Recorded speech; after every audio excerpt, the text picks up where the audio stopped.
Bonjour et bienvenue à tous et à tous. C'est parti pour une demi-heure d'information.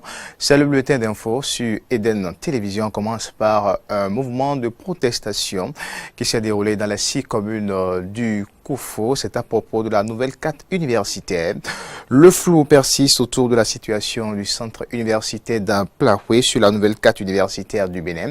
Et pour obtenir des précisions à ce sujet, des étudiants du centre et des populations des 6 communes du Koufo ont organisé une marche de protestation d'Azové à Amplahoué. On fait le point avec Jonas Bouchi. D'Azové à Amplahoué, ce mercredi 23 novembre 2016, les étudiants du centre universitaire d'Amplahoué, soutenus par leurs parents et les autres franges de la population du Koufo, ont battu le macadam parce qu'ils se murmurent toujours que le seul centre universitaire de ce département est fermé. Et pourtant, le Conseil des ministres du 13 octobre 2016, par le biais du décret numéro 2016-638 portant création de 4 universités nationales en République du Bénin, a rattaché le site universitaire d'Amplahoué à l'Université nationale d'Abomey-Calavi. Où se situe alors le problème? Contre toute attente, le directeur de cabinet du ministre de l'Enseignement supérieur et de la Recherche scientifique a pris une simple note de service qui supprime le site universitaire d'Amplahoué. Par l'organisation de cette marche de protestation, le porte-parole des associations de développement du Koufo veut faire savoir que nous tenons à réaffirmer que M. Bienvenu Koudjon, directeur de cabinet, n'est pas au-dessus du président de la République, ni au-dessus du Conseil des ministres. Il demande donc au président Patrice Talon de prendre ses responsabilités. Monsieur le président de la République, c'est vous seul que toute la nation a porté au pouvoir. Nul ne peut vous distraire à cette tâche. Nul ne peut non plus vous réduire à des pratiques frauduleuses et contraires aux principes les plus élémentaires de la gouvernance. Les populations du Koufo vous demandent donc d'affermir l'autorité de l'État.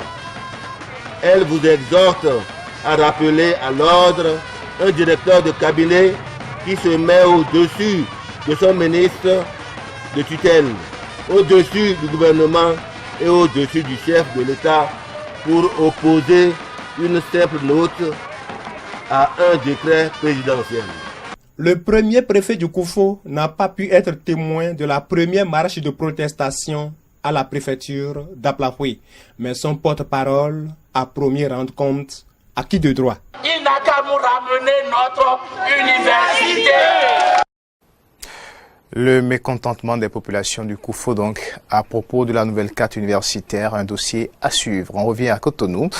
Le commissariat central de Cotonou a changé demain. Dans l'après-midi de ce mercredi, la cérémonie de passation de charge s'est déroulée en présence du préfet du littoral Modeste Touboula, de l'inspecteur général des services de police représentant du directeur général de la police nationale, des commissaires d'arrondissement, des parents et amis des commissaires entrants et sortants. Suivons ici un extrait des déclarations des commissaires principaux, Lambert Aglo sortant et Edouard Babatouji entrant. Amis et collaborateurs civils comme policiers, il y a, dit l'Ecclésiaste, un temps pour tout, un temps pour naître et un temps pour mourir, un temps pour rire et un temps pour pleurer, un temps pour semer et un temps pour récolter, un temps pour se taire et un temps pour s'exprimer, un temps pour venir et un temps pour partir, un temps pour entrer et un temps pour sortir, un temps pour s'installer et un temps pour se retirer, comme moi qui vais quitter maintenant. Partir, c'est mourir un peu. Ma foi, à l'heure de ce déplacement, j'éprouve le chagrin et la nostalgie de quitter non pas un poste. J'ai aucune tristesse de quitter mon poste, mais j'ai la nostalgie et le chagrin de quitter une famille de collègues, de frères, d'amis, de compagnons. Une équipe, une famille qui m'a servi, qui m'a obéi, qui m'a supporté. mon principal, Edouard Confo, avec qui ma carrière présente des atomes crochus que je me permets de révéler ici. Même promotion gardien de la paix en 1995, même promotion officier de paix et inspecteur de police en 2001, même promotion commissaire de police en 2004, et maintenant, même expérience de commandement à terme à la tête du commissariat central de la ville de Cotonou et peut-être même d'autres à venir. D'évidence, je puis vous assurer de tout cœur que vos ressources vous aideront à réussir votre mission dans la poursuite de l'œuvre entamée. Je m'appuierai sur les unités spécialisées, les autres forces concourant à la paix et à la sécurité dans la ville, sur les autorités politico-administratives, sur le parquet, sur la population, mais aussi sur le soutien de la hiérarchie. C'est pour cela que je ne ménagerai aucun effort pour faire participer chaque acteur ci-dessus énuméré au fin d'apporter sa pierre à l'édifice. Monsieur le commissaire central hôte sortant, je voudrais vous féliciter pour tout le travail abattu à la tête du commissariat central de Porto Novo, puis à la tête du commissariat central de Cotonou, et vous encourager pour la suite de votre carrière. Que dis-je de notre carrière? Quant à vous, personnel du commissariat central de Cotonou, le moment est venu de se ceindre les reins comme un vaillant homme.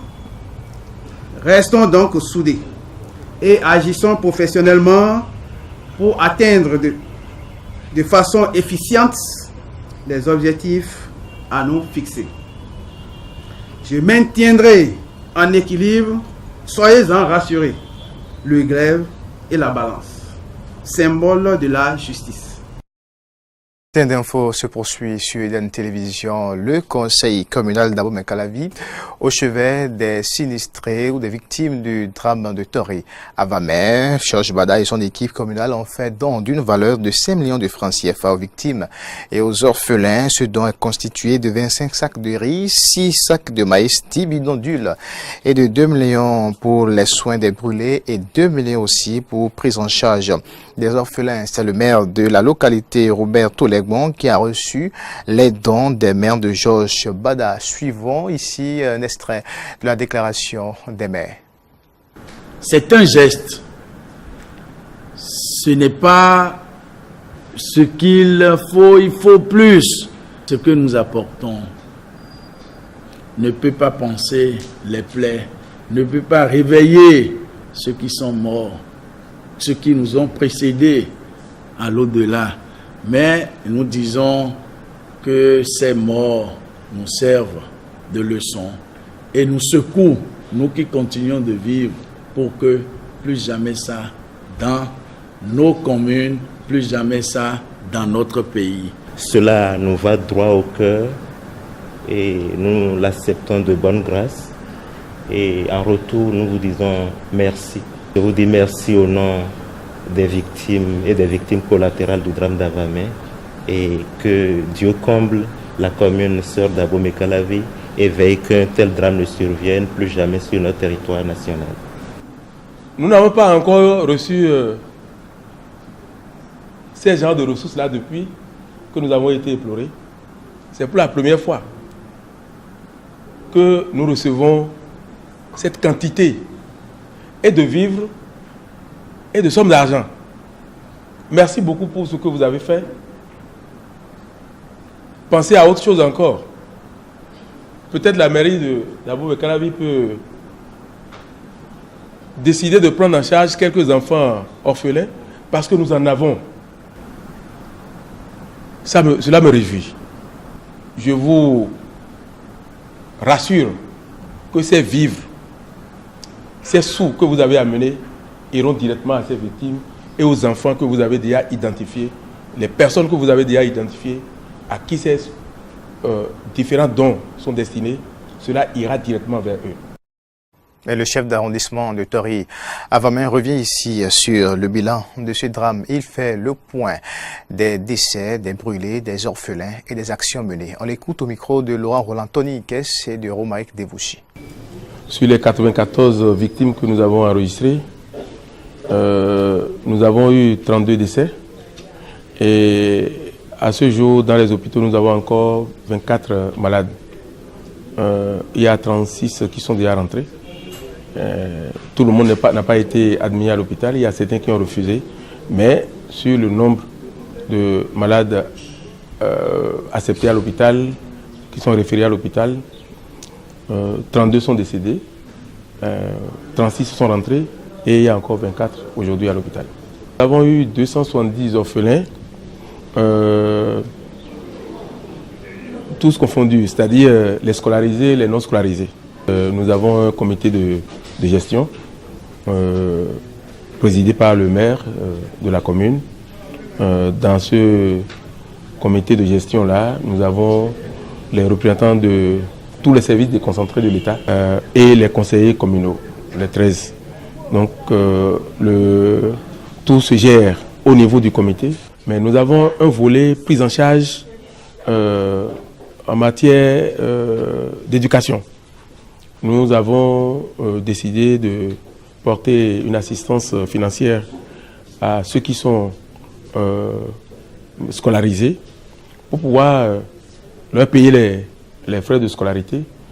Et nous avons aussi beaucoup de donateurs qui sont venus avec beaucoup de kits scolaires, beaucoup de fournitures. Ceux qui ont été victimes d'un drame pareil, c'est pas sûr que si on ne les assiste pas psychologiquement, qu'ils pourraient se retrouver comme auparavant.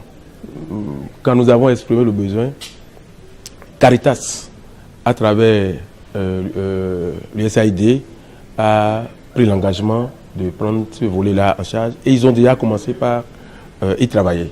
Donc aujourd'hui, nous pouvons dire que la prise en charge psychologique aussi a déjà connu un début.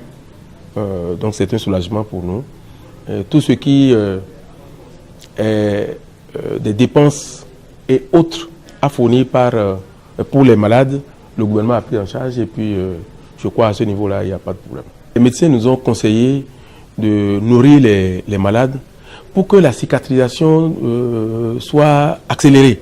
Ce n'est pas parce que la personne est rentrée de l'hôpital qu'elle est guérie complètement. Et donc, ils nous ont conseillé de mettre un accent particulier surtout sur les vivres.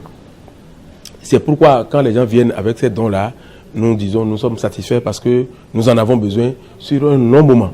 D'ici 1 an, voire même plus, nous allons toujours continuer par leur donner à manger. On parle maintenant de l'actualité hors du Bénin que nous ouvrons par la revue de presse internationale, les préoccupations abordées par nos confrères des plateformes. C'est une présentation de Loris Freddy d'abord.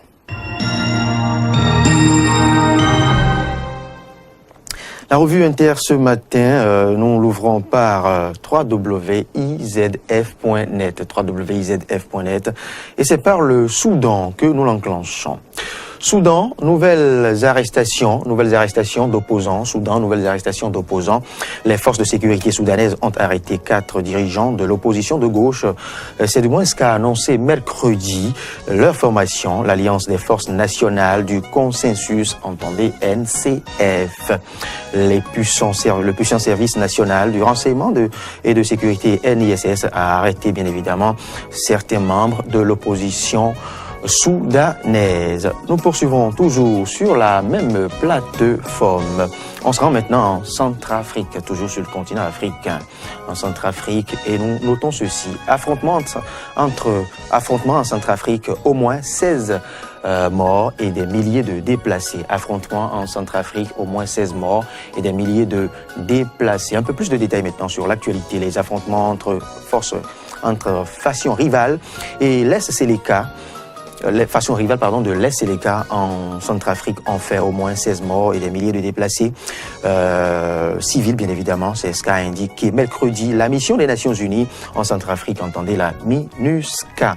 Avant de quitter maintenant cette plateforme, parlons réseaux sociaux.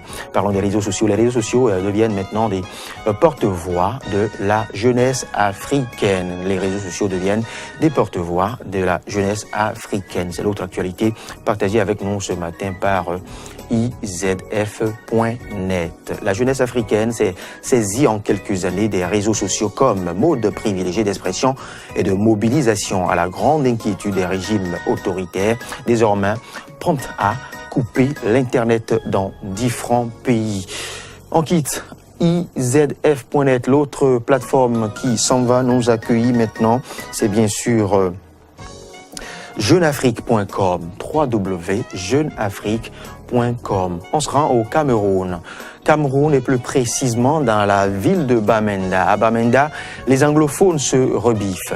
À Bamenda, les anglophones se rebiffent. Cameroun, vous savez, c'est un État qui comporte et anglophones et francophones. Donc, dans la ville de Bamenda, les anglophones se rebiffent quelque peu. Depuis ce lundi, la ville de Bamenda, dans le nord-ouest de Cameroun, est sous tension après un appel à la grève lancé par les enseignants anglophones de la ville de Bamenda. On retient le titre, Bamenda, les anglophones se rebiffent. Toujours sur jeuneafrique.com, on revient maintenant plus à l'ouest du continent. Burkina Faso, plus à l'ouest du Burkina Faso, les hôpitaux bloqués par une grève du personnel. Burkina Faso, les hôpitaux bloqués par une grève du personnel du secteur de la santé. À l'appel du syndicat national des travailleurs de la santé humaine et animale, SYNSCHA, une grève de 72 heures du personnel de santé perturbe fortement le fonctionnement des différents hôpitaux du Burkina Faso. Burkina Faso, les hôpitaux bloqués par une grève du personnel de santé. Toujours sur cette même plateforme, et on remonte maintenant à la toute première page.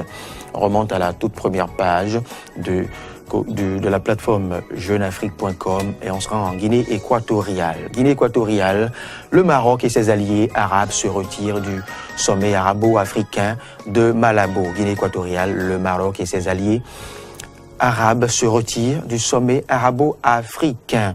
Et c'est du moins ce que va tenter de préciser une autre plateforme. Mais avant, retenons que le Maroc et ses alliés arabes ont boycotté les travaux de ce sommet qui s'est tenu ce mercredi pour protester contre la présence d'une délégation sahraoui. Le Koweït et l'Égypte, en revanche, ne les ont pas suivis. Voyons maintenant les raisons. Les raisons sont contenues surtout sur toute autre plateforme, à savoir www.africatv.net qui revient et donne davantage de détails sur l'actualité. Les raisons, bien évidemment, sont la présence du Front Polisario à ce sommet.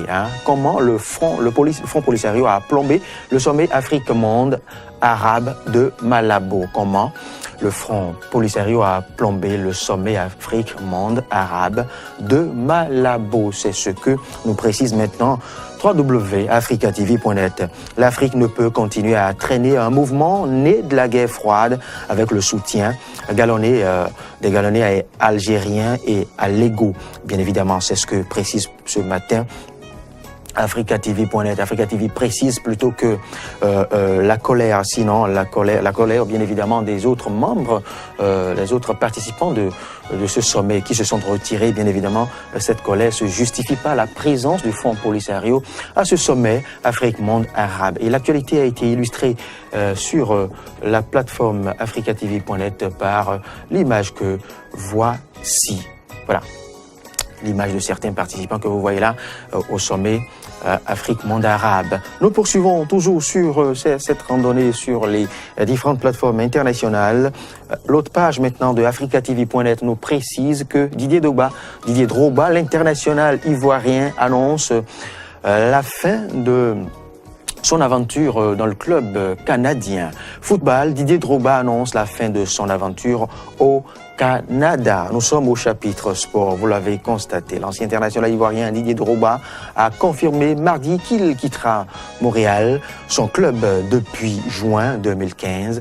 À la fin de cette saison, à l'expiration de son contrat, c'était mon dernier match ici, a déclaré Didier Drogba aux journalistes à l'issue de la demi-finale aller du championnat nord-américain. On rappelle aussi que Didier Drogba avait quelques ennuis avec son entraîneur qui, entre-temps, Didier Drogba qui s'est refusé d'être aligné parce que, étant remplaçant, on vous en avait parlé, vous vous rappelez, sur une des éditions de la revue internationale. On quitte africatv.net pour amorcer l'actualité sur Le Figaro. Lefigaro.fr maintenant nous plonge dans le registre politique. Fillon-Juppé avant le débat, le match des programmes. Fillon-Juppé avant le débat, eh bien, le Figaro.fr nous présente le match des programmes. Les finalistes défendent des propositions qui ne sont pas forcément si éloignées. Le mode de gouvernance est en revanche très différent.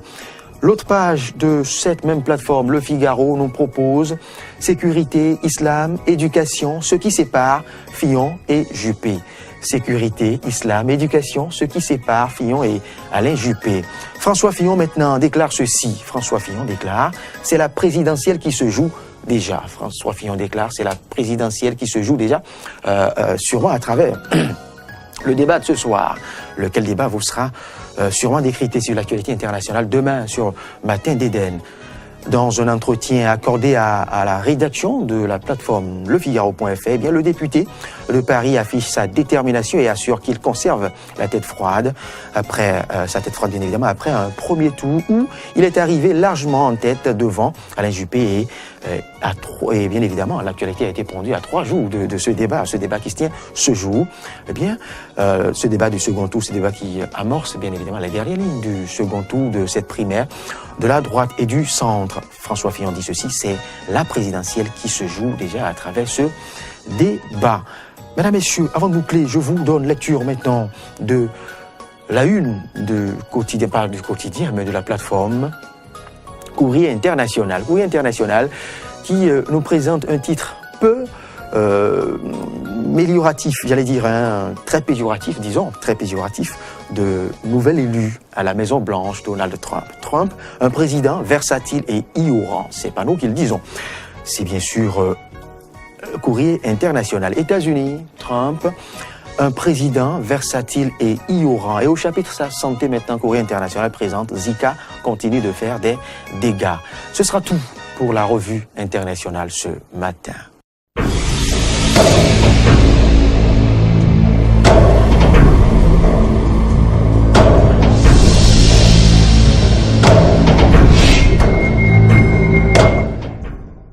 Le point donc de l'actualité interne, mais on va poursuivre avec quelques brèves avant de boucler ce bulletin d'information. Au Nigeria, l'armée de l'air a diffusé ce mardi des images montrant des frappes aériennes sur des positions présumées de membres du groupe Boko Haram dans le nord du pays. Elle affirme aussi avoir tué plusieurs membres de ce groupe djihadiste.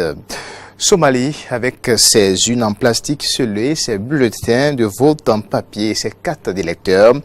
Eh bien, les élections somaliennes débutées fin octobre ont revêtu le costume de la démocratie. Le reportage. Après plus d'une heure de vote, le résultat est unanime. Dans cette commune de Baidoa, dans le sud-ouest de la Somalie, c'est le ministre Sheikh Moudé qui l'emporte. Parmi les électeurs, un fan club d'une quinzaine de femmes. Je suis très heureuse. Nous avons élu le plus bel homme. Les Somaliens devaient participer à une élection au suffrage universel, mais face aux constantes attaques des Chebabs et à l'insécurité dans le pays, le processus électoral a été modifié. Le vote dure depuis 1 mois et seuls 14 000 Somaliens vont pouvoir voter sur une population de 12 millions. 54 sénateurs désignés éliront dans les semaines prochaines le nouveau président. Souvent, le vainqueur est négocié à l'avance et le vote quasi cérémoniel.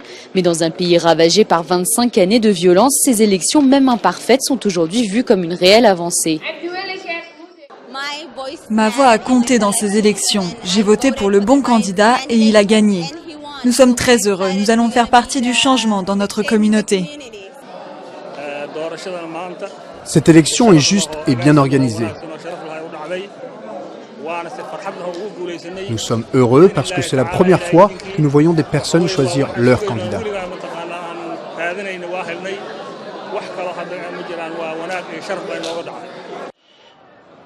Pour la première fois dans l'histoire du pays, le scrutin se déroule aussi en région et pas seulement dans la capitale Mogadiscio. Aucune violence ni attaque des Chebabs n'a été déplorée, mais les observateurs ont noté de nombreuses irrégularités.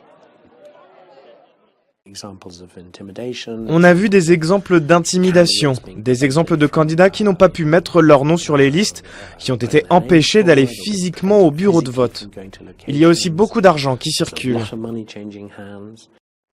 À Kismayo, des chefs du sous-clan Rer Hassan sont en colère. Ils disent que la moitié de leurs délégués ont été remplacés sur la liste, ce que les autorités électorales nient farouchement. Malgré le petit nombre de candidats, les résultats ne devraient pas être connus avant plusieurs mois.